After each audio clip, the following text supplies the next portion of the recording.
He would crawl through an open window, a shadow in the dead of night, leaving behind a trail of terror that gripped all of California.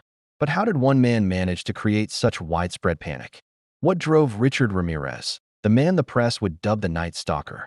His story isn't just about the crimes. It's about the fear that paralyzed entire communities, where people triple-checked their locks and slept with one eye open.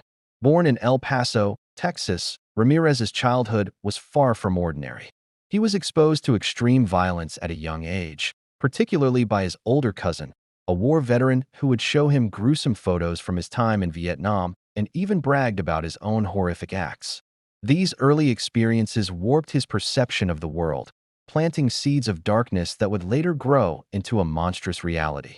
By his early 20s, he had descended into a life of petty crime and drug use in Los Angeles, a path that would soon take a much more sinister turn. In the summer of 1985, a wave of seemingly random, brutal attacks began. The victims were from all walks of life, with no clear connection. The only common thread was the sheer brutality and the chilling signature left behind, a pentagram. The media frenzy was immediate, and the name, Night Stalker, was on everyone's lips. He was a phantom, striking without warning, leaving investigators with few clues and a city holding its breath. For months, he seemed untouchable, a real-life boogeyman haunting the California night. But every reign of terror has an end. The key to his downfall wasn't a brilliant detective or a high-tech forensic breakthrough. It was a single fingerprint, carelessly left behind in a stolen car. Once his mugshot was plastered across every newspaper and television screen, the hunter became the hunted. On a hot August morning, he was spotted in East Los Angeles. A group of local residents recognized him instantly. They chased him down, cornering him and holding him until the police arrived.